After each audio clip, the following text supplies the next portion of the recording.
आप सभी लोगों को मेरा नमस्कार। मेरे चैनल पर आपका हार्दिक स्वागत है। आज हम ज्योमेट्री के एक बहुत ही इंपॉर्टेंट कंसेप्ट को डिस्कस करने वाले हैं।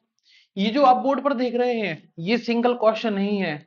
जब एग्जाम में क्वेश्चन आता है तो वो डिफरेंट टाइप से आता है, लेकिन कंसेप्ट सेम होता है। कभी हो सकता है भाई एग्जाम में 1 2 3 ये 3 सर्कल आपको दे दें, इस वाले सर्कल की रेडियस पूछ लें आपसे। कभी हो सकता है भाई 1 2 3 ये सर्कल दे दें आपको, इस वाले की रेडियस पूछ लें।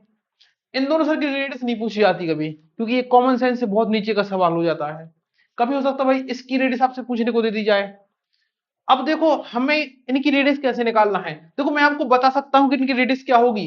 भाई इसकी r/2 होती है, इसकी r/3 होती है, इसकी r/4 होती है, इसकी r/6 होती है। लेकिन कैसे होती है आपके मन में ये जरूर आएगा कि भाई ये होती तो है, जैसे आपने बोल दिया इसकी भाई r/3 होती है, तो क्यों होती है r/3, कैसे निकल कर आती है r/3। तो हम इस वीडियो में पूरा जानेंगे कि भाई कैसे इनकी रेडियस ड्राइव की गई। इसकी r/3 होती है, इसकी r/4 होती है। और फिर जैसे ही एक बार आप उसको प्रूव कर लेंगे या उसका प्रूफ समझ लेंगे, तो आपको ये बात हमेशा के लिए याद हो जाएगी कि किस सर्किल की रेडियस क्या होती है। तो क्वेश्चन बहुत ही इंपॉर्टेंट है, क्योंकि ये सिंगल एक 10 कंसेप्ट के इक्वल है। मतलब कि एग्जाम में इसको तोड़ मड़ोड़ के कैसे भी क्वेश्चन बनाया जा सकता है। तो ये बहुत इंपॉर्टेंट आपके लिए, इसलिए मेरा आपसे अनुरोध है कि इसको आप पूरा देखें। देखो यहां पर जो क्वेश्चन में गिवन होता है वो ये गिवन होता है कि जो सबसे बड़ा सर्कल है, जो सबसे बाहर का सर्कल आप देख रहे हैं, इसकी रेडियस कैपिटल आर है। मतलब यहां से यहां तक कैपिटल आर दी है आपको। अब देखो जो ये दो सर्कल हैं ये सेम है, इनकी रेडियस बहुत आसान है निकालना। भाई देखो ये बड़े वाले की रेडियस क्या है, कैपिटल आर है। और जो बड़े वाले की रेडियस है वो इसका क्या है, इस सर्कल का डायमीटर है। तो डायमीटर अगर आर है तो रेडियस क्या हो जाएगी, डायमीटर का आधा।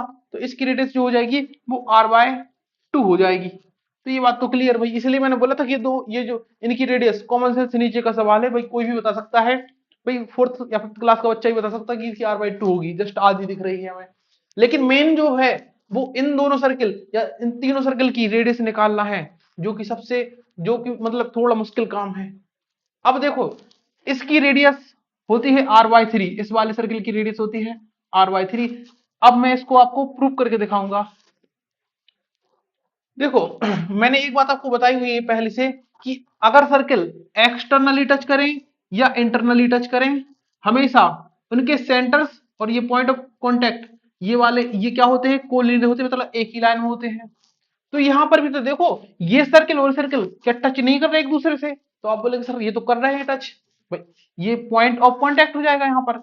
तो अगर हम इसको ज्वाइन करें इन सेंटर्स को पॉइंट ऑफ कांटेक्ट, तो ये कोलिनियर हो गए। अब जो इसकी रेडियस है वो तो r/2 है, इसकी रेडियस हमें r/3 प्रूव करनी है। तो भाई यहाँ पे तो r/3 लिख नहीं सकते, तो हम मान लेंगे भाई थोड़ी देर के लिए इसकी जो रेडियस है वो x है। इसकी रेडियस क्या है, x है। अब भाई यहां से इसको एक मिनट, ये देखो यहां से भाई ये पूरी लेंथ कितनी हो जाएगी, ये पूरी लेंथ ये हो जाएगी, आप बोलेंगे सर ये r/2 प्लस एक्स की इक्वल हो जाएगी, क्योंकि ये x और ये r/2। यहां से यहां तक देखें तो ये लेंथ कितनी हो जाएगी, तो आप बोले सर ये तो भाई r/2 है, इस सर्कल की रेडियस है। अब यहां से यहां तक की लेंथ क्या होगी। देखो बेसिकली हम इन्हें जो यूज करेंगे वो पाइथागोरस थ्योरम का यूज करेंगे। ज्योमेट्री के बहुत सारे क्वेश्चन पाइथागोरस थ्योरम थ्योरम से ही प्रूव हो जाते हैं। तो यहां से यहां तक की डिस्टेंस क्या होगी, देखो अगर यहां से हम पूरा ऊपर तक जाते तो ये कैपिटल आर के इक्वल होता। लेकिन एक्स डिस्टेंस कम गए हैं, तो ये जो डिस्टेंस है ये r-x हो जाएगी, r-x। ये तो ये r-x, ये r/2 प्लस एक्स, ये r/2। तो यहां पर ये राइट एंगल ट्राइंगल है, हम जस्ट क्या लगा देंगे, पाइथागोरस थ्योरम। और जैसे हम पाइथागोरस थ्योरम लगाएंगे तो हाइपोटेनस क्या हो जाएगा, r/2 प्लस एक्स इसका square is equal to other दो साइड r-x और r/2 का स्क्वायर, r-x और r/2 का स्क्वायर। तो यहां पर a प्लस बी का होल स्क्वायर लगा देते हैं, तो a स्क्वायर मतलब r/2 का स्क्वायर, तो r स्क्वायर अपॉन 4 हो जाएगा, क्योंकि बाई जो 2 है डिवाइड में उसका भी स्क्वायर होगा 4, plus X square plus 2 r/2 into X is equal to, यहां पर भी सॉरी स्क्वायर था ये, तो ये हो जाएगा भाई आर स्क्वायर, यहां पर a माइनस का होल स्क्वायर लगेगा, तो R square plus X square minus का 2rx हो जाएगा, प्लस ये आर स्क्वायर अपॉन 4 हो जाएगा। तो यहां पर भाई ये दोनों कैंसिल आउट हो गए। यहाँ पर एक्स स्क्वायर से एक्स स्क्वायर कैंसिल आउट हो गया, यहाँ पर 2 से 2 कैंसिल आउट हो गया, तो यहाँ बचा R X is equal to, यहाँ पर क्या बचा आर स्क्वायर माइनस का 2 RX। अगर हम इसको इस तरफ लेकर आएंगे तो 2 RX प्लस का हो जाएगा और RX में जैसे ऐड होगा तो ये हो जाएगा 3 RX। 3 RX is equal to, ये हो जाएगा आर स्क्वायर, एक आर से एक आर कैंसिल, यहां पर एक्स की वैल्यू निकालनी है, 3 को ट्रांसफर कर देंगे तो R/3। लो हो गया प्रूव। ये मैंने बोला था कि इसकी रेडियस क्या होगी R/3, इस प्रकार से हम प्रूव भी कर सकते हैं कि इसकी रेडियस क्या हो जाएगी R/3। तो अब ये हमारा प्रूव हो चुका है। तो आई होप आपको इसकी रेडियस कैसे निकलती है ये पता चल गया होगा। अब हम इसकी रेडियस निकालेंगे, इसकी रेडियस क्या होगी, इसको आप डायरेक्ट मतलब सिंगल पाइथागोरस थ्योरम से नहीं निकाल पाएंगे, इसमें थोड़ी ज्यादा कंस्ट्रक्शन करनी पड़ेगी। तो इसको मैं अरेज कर देता हूं पहले।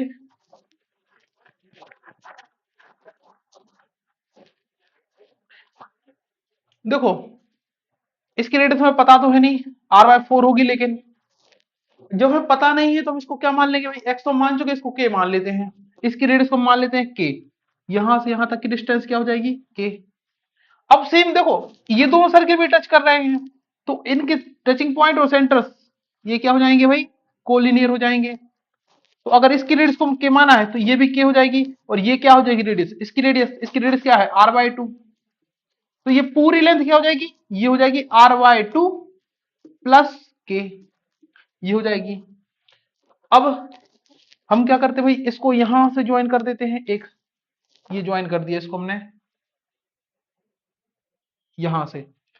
अब देखो अगर हम इसको आखिर तक ले गए, यहां तक ले गए होते तो ये पूरा R हो गया होता भाई, ये पूरे बड़े सर्किट रेडियस क्या है R है, तो ये पूरा R के इक्वल हो गया होता।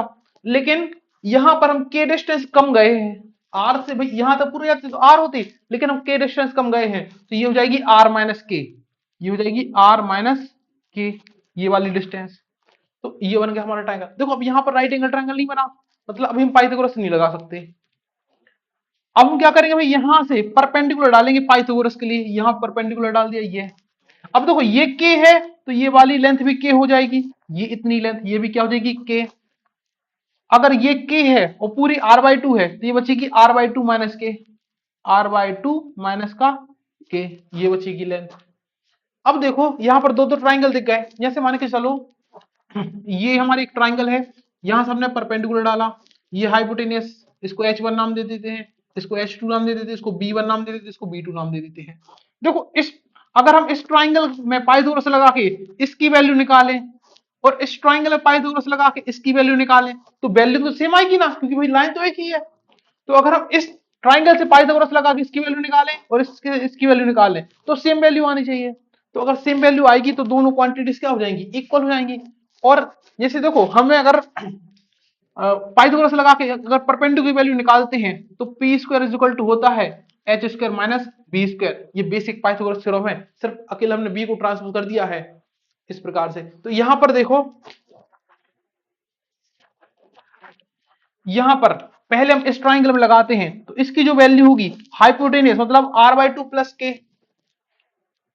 R/2 प्लस के इसका स्क्वायर माइनस बेस क्या है इसका R/2 माइनस के का स्क्वायर, R/2 माइनस के इसका square is equal to, same value निकलेगी यहां पर निकालेंगे तो R माइनस के का स्क्वायर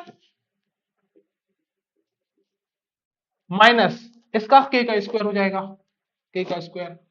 अब देखो यहां पर इसको सॉल्व करेंगे की वैल्यू आ जाएगी a प्लस बी का स्क्वायर माइनस ए माइनस बी का स्क्वायर, ये खास आइडेंटिटी है, a प्लस बी का स्क्वायर माइनस ए माइनस बी का स्क्वायर इज इक्वल टू होता है 4ab।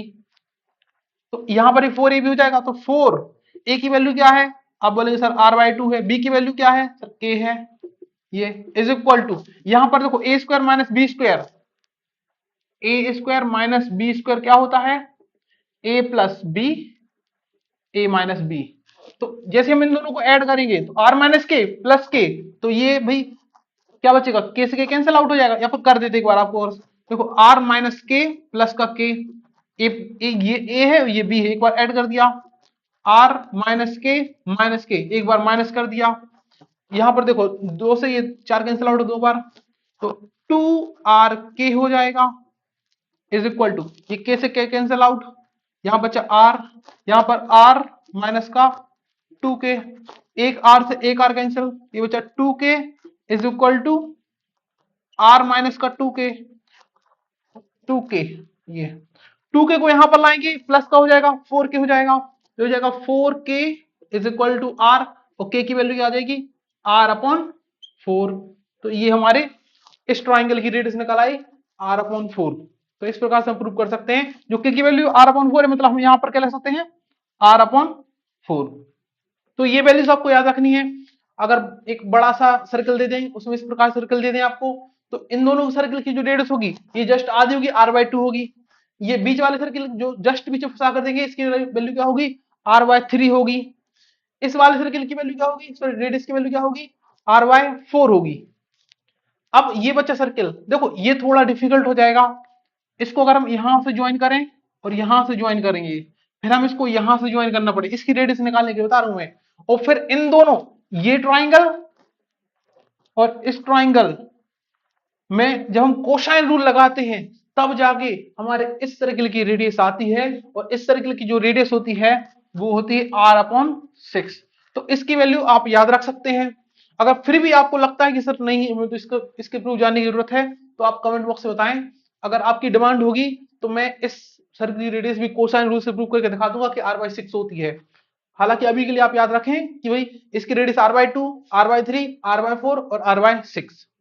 तो आई होप आपको ये वीडियो इंफॉर्मेशन अच्छी लगी होगी इस वीडियो में, और कुछ सीखने को मिला होगा। अगर वीडियो अच्छी लगी है तो आप वीडियो को लाइक करें, और नए नए कंसेप्ट जानने के लिए चैनल को सब्सक्राइब कर लें।